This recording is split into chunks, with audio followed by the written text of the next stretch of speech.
کیا بول رہا ہے یار؟ کوئی سلام کرے تو سلام کا جواب نہیں دیتے، ہاتھ نہیں اٹھتا، اتنا وزن ہاتھ ہو جاتا.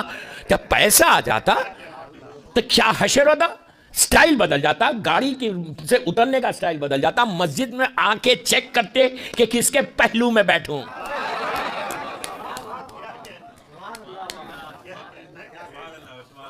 پہلو کس کے پہلو میں؟ میرے سٹیٹس کا ہے. ایسے لوگوں کے غرور کو توڑنے کے لیے اللہ نے کہا نماز پڑھتے ہی مصافحہ کر.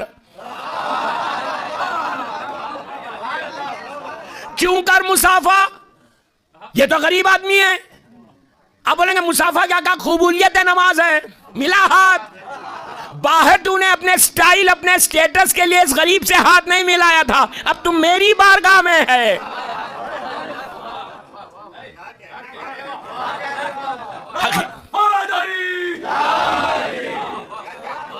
یہ حقیقت نہیں ہے کہ سٹائل آ جاتا، پیسہ آ گیا تھا. پھر ایسے یہ غرور کو توڑنے کے امام علی سے پلیز غور سے سنو. مولا علی سے پوچھا میرے مولا یہ بتاؤ کہ ہم کو کیسے معلوم ہو کہ میرے پاس غرور ہے یا نہیں؟ فکر کرنا نا کہ کہیں غرور آ جائے گا میرے پاس تو میرے سارے عمل ختم ہو جائیں گے، شیطان بن جاؤں گا میں، تکبر آئے گا.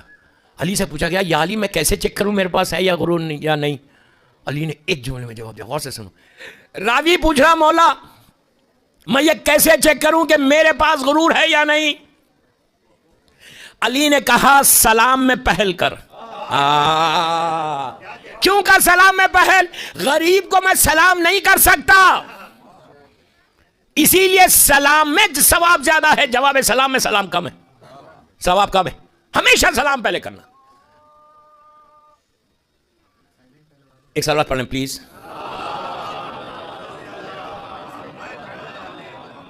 تو دوستو کوشش کرو کہ اس لمحے کو یاد کر، شفاعت الحسین لینا ہے تو یہ ساری کوالٹیز مومن میں آنی چاہیے. اگر یہ کوالٹیز میرے پاس نہیں ہے تو کچھ ملنے والا نہیں ہے. I'm telling you very honestly، بالکل نہیں ملنے والا ہے. اس لیے کہ مولا حسین، اس کی مولا حسین کی جو صفت ہے وہ معافی کی صفت ہے. دنیا میں آئے چند گھنٹوں میں ہزاروں سال پرانے مریض کو زندگی دی. اپنی زندگی کا آخری دن آیا، جہنم سے نکال کے حر کو حر بنا دیا. اور ایک بات اور بولوں روک کے، حر کی وہ صفت اپنے پاس لے کر آؤ. حر کی صفت کیا تھی؟ اعتراف گناہ، ایڈمٹ کرنا. کیا سمجھ رہے، کیا سن رہے آپ؟ ایڈمٹ کرو اپنے گناہ کو کہ یس میں گناہگار ہوں. جب اس کی بارگاہ میں جاؤ تو بولو کہ پروردگار تیری مخلوق میں سب سے بڑا گناہگار میں ہوں. میں یہ نہیں بول رہا کہ آپ سوری بندوں کو بولو، میں بول رہا سوری اللہ کو بولو. حر نے ایڈمٹ کیا گناہ تو حر بنا. اگر حر ایڈمٹ نہیں کرتا کہ میری غلطی تھی تو کبھی حر جہنم میں رہتا. آج حر بنا صرف اس لیے کہ اس کے دل میں احساس ہوا، فیل ہوا، پنچ ہوا کہ میں نے گناہ کیا ہے، تو اس نے حسین سے معافی مانگی. تو ہمارے پاس بھی یہ ہونی چاہیے. اور استغفار افضل ترین عبادتوں میں سے مانی گئی. دعائے کھمیل میں میرا مولا وہ علی بول رہا اللہم اغفر لی ذنوب التی تحبس دعا. یہ کون بول رہا؟ وہ علی بول رہے کہ جس کی محبت ایمان، جسے بغض کفر و نفاق. وہ علی بول رہے کہ جس کا نام کفن پہ آ جائے تو بخشش ہو جائے. وہ علی جو زمین اور آسمان کا مالک ہے لیکن اللہ کی بارگاہ میں جا کے بولتا ہے کہ پروردگار تو میرے گناہوں کو معاف کر دے. کیا امام علی نے خدا نخواستہ کوئی گناہ کیا تھا؟ علی کے تعلق سے سوچنا گناہ ہے، لیکن علی ہم کو یہ سمجھانا چاہ رہے دعائے کمیل ہندی میں پڑھو، اردو میں پڑھو، انگلش میں پڑھو، don't read it in Arabic. پڑھو کیوں؟ اپنی لینگویج میں پڑھو تو تم کو ایسا یوتھ کو بول رہا، تم کو احساس ہوگا کہ کون بول رہا یہ جملے. امام علی یہ بتانا چاہ رہے کہ میں علی ہو کے ایسے معافی مانگتا تو تم کو کیا ہوا؟ میں علی ہو کے اس طرح اللہ کی بارگاہ میں معافی مانگ رہا. ہم استغفار کر رہے ہیں، افضل ترین عبادت. مرنے کے بعد صرف ایک ہی چیز کام آتی ہے جو استغفار کرتا ہے. ایون جب نماز جنازہ ہوتی ہے نا، کبھی غور کیا نماز جنازہ کا؟ چوتھی اور پانچویں رکعت کے بیچ میں 5 تکبیر ہے نا نماز میں. چوتھی اور پانچویں کے بیچ میں مولانا 3 مرتبہ بولتا افو افو افو. کیوں بولتا؟ کہ اللہ اس کو معاف کر دے.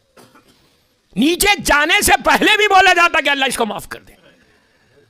صرف معافی ہے نیچے. اب یہ دیکھو یہ کوالٹی تمہارے پاس آ جائے اس سے بہتر کیا ہے؟ اس لیے کہ وہ جو جگہ ہے نا دوستو، اب یہاں مولا علی کا جملہ یاد رکھو. مولا نے نجر البلاغہ میں کیا کہا؟ اپنے شکم کو زمین کے کیڑوں کی غذا مت بنو.